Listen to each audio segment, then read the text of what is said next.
Hey guys, it's Trevor the Great here on a brand new camera. Well, not really brand new. I've been using it for a while, but I'm borrowing it from someone, so we'll see how long this lasts.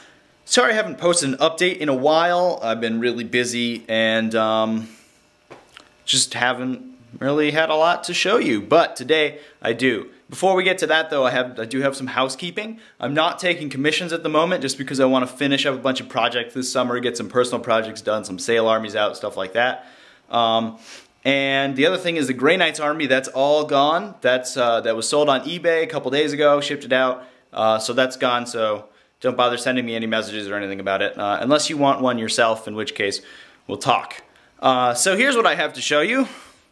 This is a Vampire Count's army, pretty obviously. It is enormous. I believe the last count put it at 174 models, so somewhere around there, 175-ish. I don't know what it's worth in terms of points, but it is, I would guess, around 3,000 to 4,000 points, just because Vampire Count stuff is generally really expensive in the game. So, it's probably, I haven't done all the math, but it's one of the largest, if not the largest project that I have done to date. So, very cool on that front. So here, let's dive right into some units.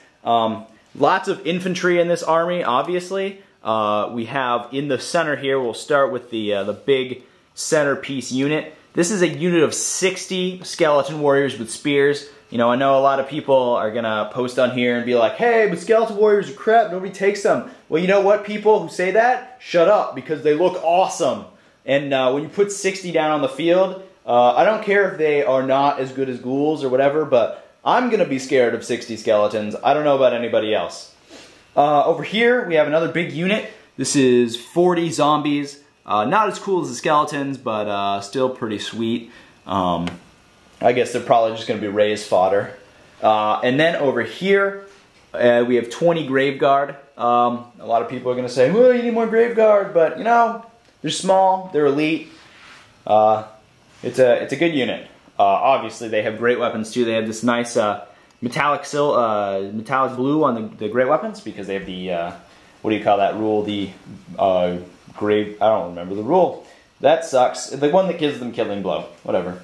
Over here we have a black coach. This is a level 3 model. I should say that all the other models are level 2 character models.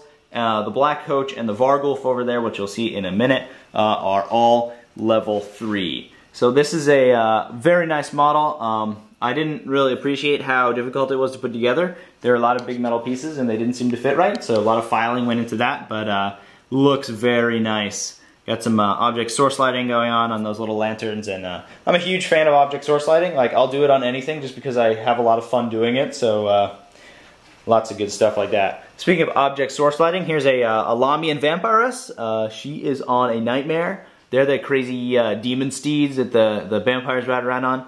And obviously they have flaming hoofs and manes and stuff. So again, lots more object source lighting on that. Very nice. And she's level 3, like I said. Here's a Necrarch Vampire. He's on a Skeletal Steed. Although Skeletal Steed, I just looked it up, is not actually an option in the book. So I think it's strange that they're still supplying models that you can't actually take. Oh, another funny note about the Black Coach, with that same, on that same note, the Black Coach in the book is actually drawn by Nightmares, which are big beefy steeds, what she's riding, and then the actual model's drawn by Skeletal Steeds, which are not as impressive as Nightmares, so the stats are a little bit of a discrepancy there, which I think is funny. So anyway, he's looking very nice. He's also level 3, it's a very cool model. Over here we have a little cabal of character models. We have 2 necromancers there, and then 2 vampires on foot from the foot counterparts of the 2 mounted vampires. And then there's this little guy. He is the staff bearer for the Necrarch Vampire. That's where his staff goes when he gets off this horse, apparently. And I have no idea what this model does in game. Like, there's no rules for him or anything. But I guess you could use him as a necromancer or as a stand-in skeleton or something like that. You could put him in the front rank of a unit where your vampire is, and replace just a rank and file model and have him be like a little familiar dude. That's what I would do anyway. Over here we have 10 direwolves. Not much to say there. They're level 2. looking pretty sweet. Over here, we have some Crypt Ghouls. Now, I took a little artistic license of the Crypt Ghouls. I didn't really know what to do with them. I don't think that the color scheme that they put in the book really matches. And the problem I have with a lot of the Vampire Counts models is that you can't. It's very hard to get a concise color scheme for the army because so many of the models just don't have. They're so different. Like you see, the skeletons here have the shields and the cloth and things, whereas the Crypt Ghouls really have none of that. They just basically bare skin and stuff like that. So I painted them this really sickly green color, and then I did they have these little scars and markings on their back, and I painted those red so it would tie them into the rest of the army, which I thought was really cool. Over here we have a pair of corpse carts. I love these models. These are so awesome. Little bit of a bear to put together, but they look great when they're all done. Again, lots more object source lighting on those because I love my object source lighting. And then over on this side we have some other pretty awesome models. This is the Varghulf I talked about earlier. He's level 3.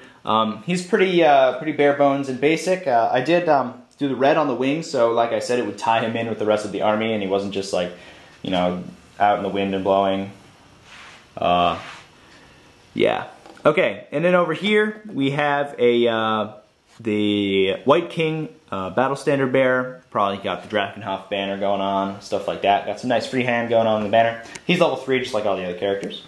And then we have a unit of Cairn Wraith. These are level 2. I painted these with the red color scheme, like I said, just to tie them in with the rest of the army, because if you paint them the normal color scheme, they don't really fit because they're black and everything else is red, and that's silly. So I painted their cloaks red. I think they look like some sort of like, you know, blood monks or something, which I think fits in really well. And then we got the Banshee in there. She's really ghostly and eerie, and that fits that contrasts really nicely with her dress, her red dress. And then, last but not least, we have 6 Fellbats. Again, I painted them red to fit in. So a little different than the normal color scheme. One thing I thought was odd was that when you buy a Fellbat model, it does not come with a 40mm base, whereas in all the pictures and things, they show a 40mm base. So I looked it up online, and it says nowhere that it becomes supplied with a 40mm base, just like all the other ones. It just has a little flying stand. So I don't know where that's going, but too bad that it doesn't have that. So there's that. That is a Vampire Counts army. Very cool, very awesome, and yeah, if you want to see more pictures of it, I'm putting pictures up on my website, on my blog, so you can check that out. Other than that, I hope you all enjoyed. If you want to see more cool models, subscribe to my channel, or don't if you don't want to see cool models and want to be lame. But yeah, there it is. Vampire Counts. Out.